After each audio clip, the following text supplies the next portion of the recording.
Sahabat setia Gowor yang dikasihi Tuhan, Shalom. Hari ini adalah Senin 8 Januari 2024. Kita mengawali pekan ini dengan penuh rasa syukur dan dengan semangat tentunya. Hari ini kita merayakan pesta pembaptisan Tuhan. Kita akan merenungkan firman Tuhan yang diambil dari Injil Markus 1 ayat 7 sampai dengan 11. Kita siapkan hati kita. Haleluya, haleluya, haleluya. Yohanes melihat Yesus datang kepadanya, dan ia berkata, "Lihatlah anak domba Allah yang menghapus dosa dunia." Haleluya, haleluya, haleluya. Tuhan bersamamu dan bersama rohmu. Inilah Injil suci menurut Markus, dimuliakanlah Tuhan. Tatkala banyak orang minta dibaptis, Yohanes memberitakan kepada mereka, "Sesudah aku akan datang Dia yang lebih berkuasa daripadaku, membungkuk dan membuka tali kasutnya pun aku tidak layak. Aku membaptis kamu dengan air, tetapi Dia akan membaptis kamu dengan Roh Kudus." Pada waktu itu datanglah Yesus dari Nazaret di tanah Galilea, dan ia dibaptis di sungai Yordan oleh Yohanes. Pada saat keluar dari air, Yesus melihat langit terkoyak dan roh seperti burung merpati turun ke atasnya, lalu terdengar suara dari surga, "Engkaulah anak yang kukasihi, kepadamulah aku berkenan." Demikianlah sabda Tuhan. Terpujilah Kristus. Sahabat setia Gowor yang dikasihi Tuhan, Shalom. Suatu kali dalam kesempatan berziarah, ada seorang peziarah yang tanya sama saya begini, "Romo, apakah Romo sudah dibaptis?" "Bukan baptis air Romo, tetapi baptis Roh Kudus." Saya jawab, "Ibu, saya masih orok, masih oe. Udah dibaptis air dan Roh Kudus." Terkadang ada yang suka membeda-bedakan baptisan. Padahal sejatinya baptisan adalah satu, yakni matra yang tidak pernah terhapuskan, yang mengangkat kita menjadi anak Allah. Dan dengan dibaptis kita masuk dalam gerbang untuk disatukan dalam persekutuan anggota gereja.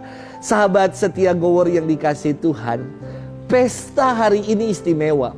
Kalau dalam perayaan Natal diberitakan kelahiran Sang Juru Selamat, Sang Mesias dan Allah Immanuel, kini kita merayakan pesta pembaptisan Tuhan.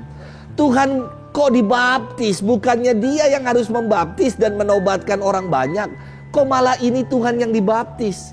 Inilah yang istimewa.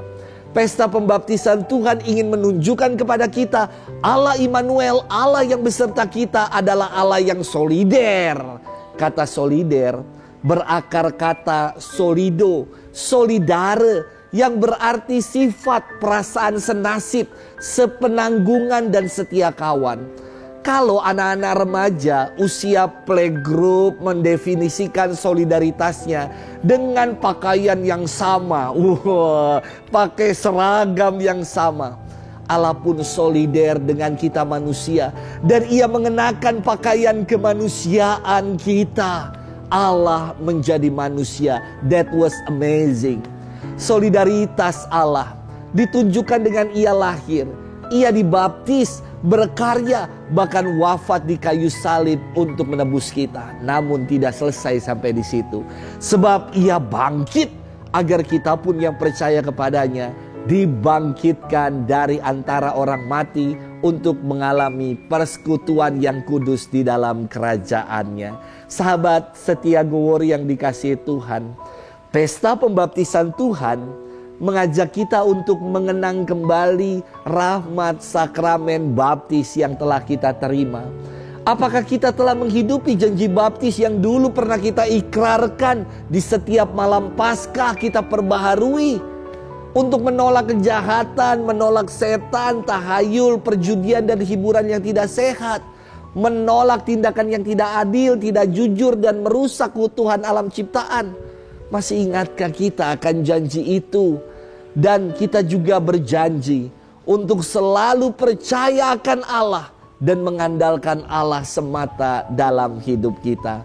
Mari kita semakin bersandar dan mengandalkan Tuhan dalam hidup ini. Dan jangan lupa apa yang sudah kita janjikan.